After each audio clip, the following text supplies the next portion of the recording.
Salut și bine ați venit la o nouă ediție a ZF IT Generation. Sunt Adrian Săcelanu, jurnalist ZF, iar astăzi vom discuta despre ecosistemul de startup-uri tech și despre rolul pe care fondurile de investiții corporate îl pot juca în această lume și vom face acest lucru alături de Suleiman Arabiat, care este Senior Investment Manager în cadrul Elevator Ventures și mentor în cadrul InnovX-BCR.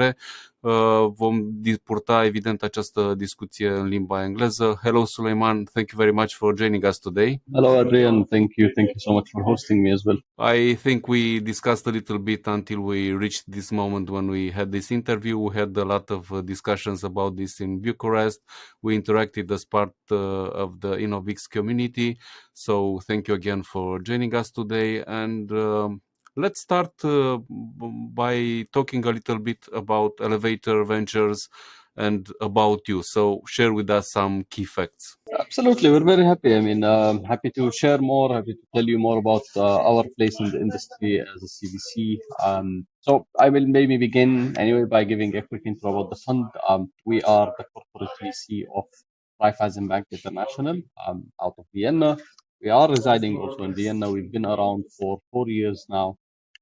We have done to date 14 investments, hopefully about to do our 15th actually. And our track record also includes 3 exits already, which is quite, let's say, a surprising or a positively surprising thing for a fund to happen in the first 3-4 years of their lifetime.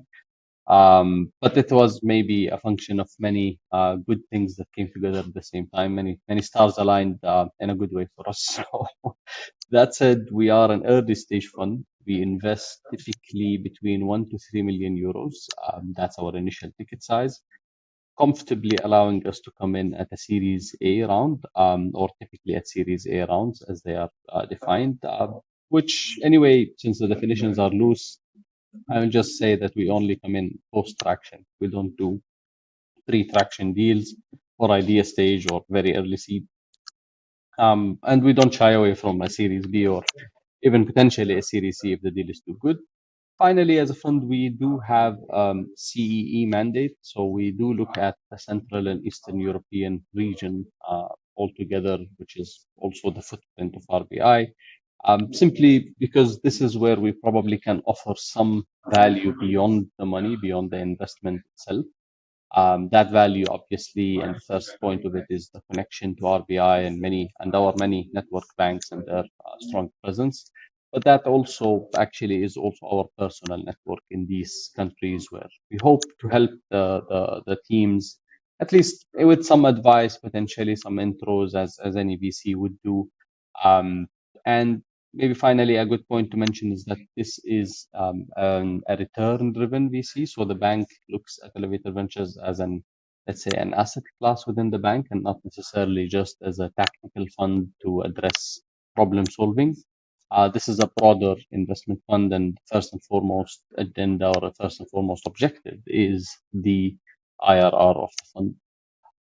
I've joined the team for a year and a half, or I've been with the team now for a year and a half almost. I've worked with another CVC prior to this one at Arab Bank out of the Middle East.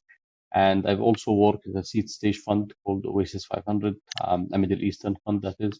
And prior to that, I actually am a graduate of ASE. I did my master's there.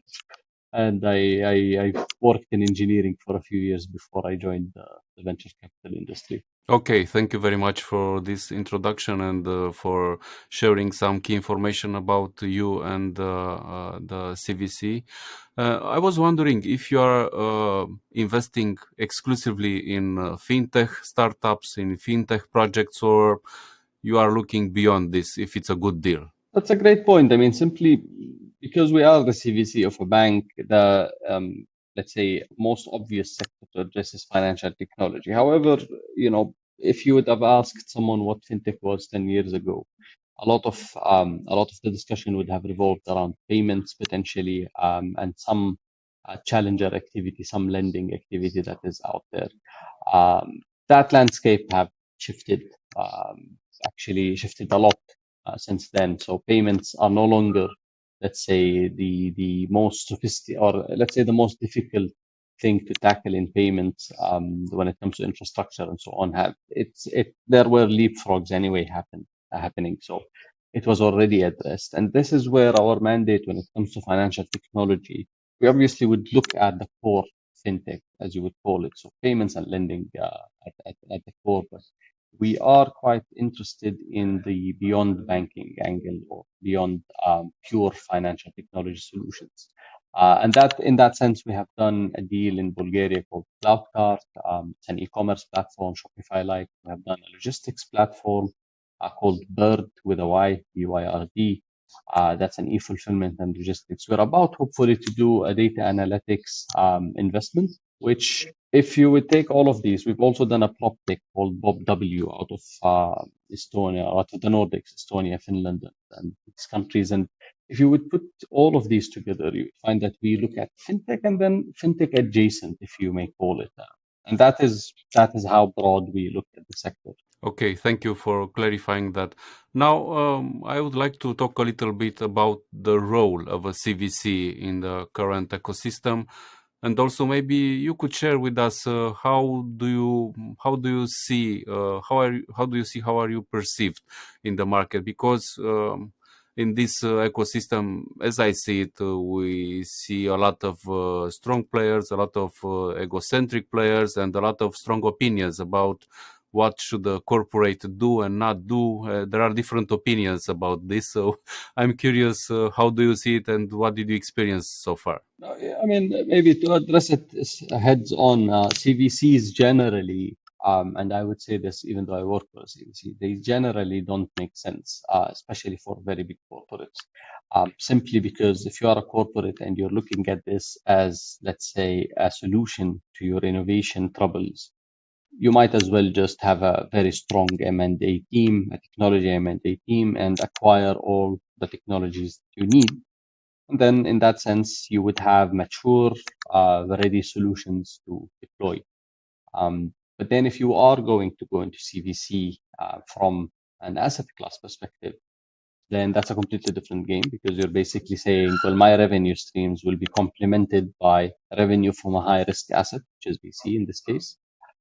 Plus, obviously, if you can attach then mandates to that. So you can say, of course, we will also use this as a bit of a trailblazer for our corporate teams. And that then the burden of proof becomes very, very, let's say, tilted towards the teams within the corporate and the corporate itself in cultivating the culture that allows for the teams, the people who work in the corporate, to explore the innovations that the CVC will bring. Maybe to clarify and to add a caveat to what I earlier, the bold statement of saying they don't generally make sense, is that if you would look at potentially two sectors, there would be two very good ones actually to look at CVC in, which is probably, and I come from that, so it's a self-serving statement, the banking sector, and then I would assume also the biotech sector or big pharma and the advances in these areas. And these two sectors, simply because the incumbents, banks and big pharma alike, and the biotechs of the world, they are strong in a sense that they are not, let's say, bringing the market, let's say, backwards. They are actually safety vaults in their market, especially banks in this case. The well-established and well-reputable banks, the likes of RBI, are anyway a few, and these are the big ones in almost every geography. And these banks basically are not holding the market back. Maybe they need a bit of a push, because as every corporate, there is a lot of inertia that you need to overcome and build the momentum with and against in some cases to get innovation. But at the end of the day, you get there with them and you get there safely, because at the end of the day, banks are here mostly, and for the most part, as the safeguards or the guardians of the financial system, or a very crucial part of the guardians of the financial system. So I'll just close the statement and say, for the most part, CVCs maybe are heavily challenged, and they are also not very welcome on many cap tables. However, banking CVCs, pharma CVCs, if managed well, and if you keep the return mandate the top, then it can be the flip side, right? It can be actually a super strong opportunity for the corporate and also for the market. And that, of course, doesn't, I'm not here excluding any of the big names. Actually, the most successful CVC, to the extent of my knowledge, is Intel Capital. And that's a CVC in the technology space as well, which again, it's more about how you manage it, how do you deploy, how do you make money, and then you build the culture in your corporate to interface with this spearhead, let's say. I think it's a great example, Intel Capital, because it was so big that also had investment in Romania, if I remember correctly. Now, extending a little bit the discussion, I'm curious, how do you see the ecosystem in the region, and how are you navigating it? How do you see other CVCs, VCs, startups? How are you looking at everything? I mean, it's a great question, but it's also a broad one. So I will maybe take it into the opportunity itself, right? So the opportunity comes with the challenge. The challenge of the CEE is that it is a region that is, in some senses, fragmented. So politically, it is fragmented. Obviously, the term balkanization didn't come from a vacuum. There are many smaller states with their own local laws, their own customs, cultures, let's say, economic setups that are different from each other. The EU obviously provides a very powerful umbrella to connect the economies. Nonetheless, it's still challenging, obviously. Whether it is the language, I mean, at the very least, it's the language barrier, right? And in many cases, the languages do not overlap. So, in this sense, whenever you want to access one market as a startup, you will always find it a bit difficult to localize. This goes a bit against the scalability discourse, let's say, that is highly encouraged in a VC setup or in a VC investment. Nonetheless, that challenge is the opportunity. Less competition for sure. It also means that there will be many local players trying to come up with different ideas, different solutions. It also offers, obviously, the possibility of localizing copycat models. So what worked in the US, if you take it word for word and if you copy it, line by line into Romania, for example, it will not work. But if you understand the model quite well, and then you adapt it and you build, let's say, to the local processes, to the local economy, then the chances that this works and scales is there. The challenge of scaling beyond Romania remains, but nonetheless, you would have at least a decent head start, a decent market head start. But even then, with the right valuation and with the right setup and the right progress, the possibility of you being consolidated into a larger holding, or into a big company coming into the region and wanting to enter, let's say, and then you would basically be the option of buy or build, and you would be the buy in this case as an investment, as a company. All of these, if they come together at the right time, there is a chance for an exit. That said, the VC activity, of course, is still nascent, if to put it nicely.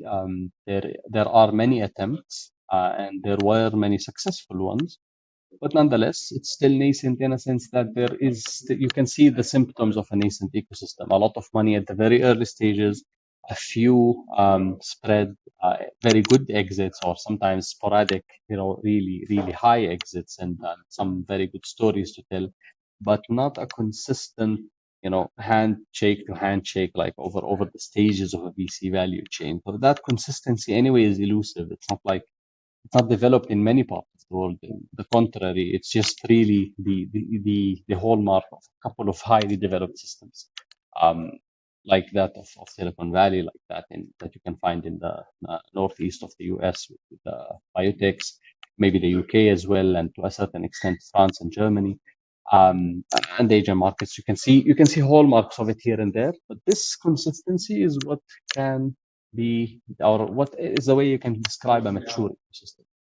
That maturity is not there yet. Again, a challenge and an opportunity. So, with every challenge comes an opportunity, and we are investing ourselves in the opportunity. We basically hope to overcome these hurdles, working with the likes of InnovX and many other partners in the region. We leverage the footprint of the strong institution that we basically come from, which is RBI, Raiffeisen Bank, and the RBI network. And then we try our best to to catch the best in breed, let's say, that is coming out from this highly sophisticated region as well. I mean, if you look at maybe at final advantage point, I would just say the talent pool that comes out of the CEE is exemplary anyway, and that is maybe very best exemplified at, I think, in Microsoft, the second highest spoken language is probably Romanian, if I'm not mistaken, or third. Or so. I read a statistic here somewhere, and then Polish was the most spoken in SAP or something like that. So you can also tell that the technology talent pool is there. And obviously, it's already exposed to the big tech scene, the global big tech scene. And with that comes also an advantage to the region. Thank you for sharing this. I was wondering, you mentioned InnovX at some point, and as I said earlier, we met a few times in this ecosystem. We were part of a lot of events. You also had some, let's say, private discussions with companies that joined the program. So first of all, I would like to ask you, how did you end up to cooperate with InnovX? Maybe it's something that one wouldn't expect because you are from a CVC from Raiffeisen. InnovX-BCR is supported by Erste, so two competitors. So maybe you can share some of the path that brought you together, and how was the experience, and if any startups maybe caught your attention. Oh, absolutely, absolutely. Maybe I will tackle the first one first and say, when it comes to competition, I mean, obviously Raiffeisen and Erste, they are competitors when it comes to market share as banks. But when it comes to CVC activity, at the end of the day, there is very little competition, especially also in the region we are addressing, right? It's better to collaborate rather than to compete, because at the end of the day, a financial technology firm let's say in this region would need and would want to work with almost every financial player, not just these two big names. There are also other big names, and other smaller and local names that are stronger. So if you would come and if you would approach this with a competition exclusivity mindset, everyone loses. It's a lose-lose. It's not even a win-lose.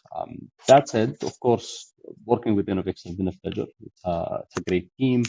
The team itself have built a capacity that they got sponsored by a large and respectable institution such as BCR, Erste.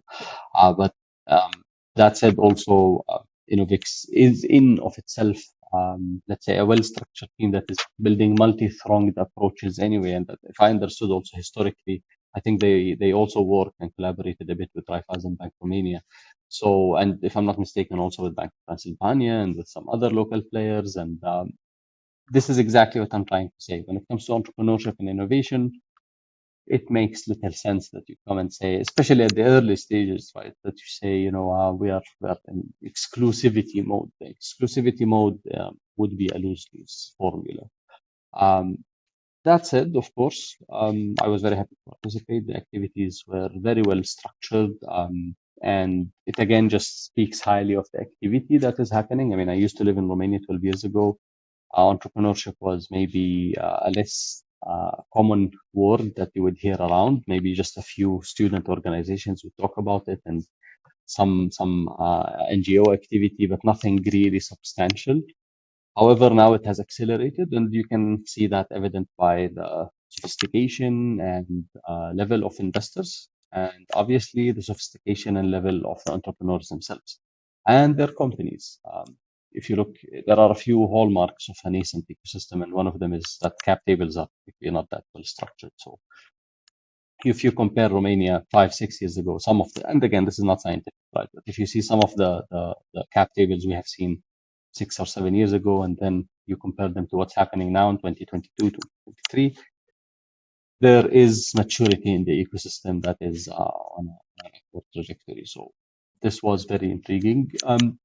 Maybe your last questions, did we identify any good targets? Not yet, because anyway, we are invested in the ecosystem. We have a company, we have an investment in Thinkware, one of the local fintechs, and we do also have an eye set on a couple of others in the ecosystem anyway. And then through InnovX, I think I have met 5 or 6 very strong teams that are still very nascent for our mandate. So we keep a radar. I mean, at the end of the day, this is a very patient game. So we keep them on the radar. We look at them as they mature and hopefully gain some traction. And then, yes, they might be potential investment targets. For the end of our discussion, I'd like to ask you, how do you expect this year to go on? And we hear a lot of discussions, we see a lot of reports about challenges in the economy, a lot of discussions about recession. We see also some headwinds in the tech sector, a lot of big companies doing layoffs, things that we didn't see for a lot of time in this space. So I'm wondering, what do you expect for this year in the region? What is your agenda on your higher topics priority, let's say? I mean, that's of course, let's say, a kind of a forecasting question. So everyone has a lot of, everyone has opinions, and that includes myself and our fund.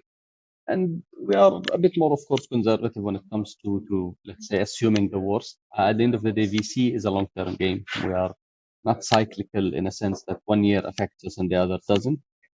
To the contrary, it's the investment periods are anyway 3 and 4 years typically in a VC. So you can even be in and out of one particular downside event within the same investment period. And then anyway, as your companies and your portfolio grows, it is the nature of the beast that some will fail even in the best market conditions, and that some will succeed even in the worst. That's actually what you are building your portfolio towards. But given the situation, again, challenge and opportunity, right? So there are many challenges, and I don't want to downplay what's happening, but I think I will quote, the Modaran, who's a very famous economist. He's saying, and that the problem is not the recession itself. The problem is the predictability of the macroeconomic indicators, so like inflation and all of the other lagging indicators. And if you can predict consistently that inflation is 10% every single month or every year or whichever, then if your predictions are correct every single month, that means that at least you are geared to deal with what's happening very well.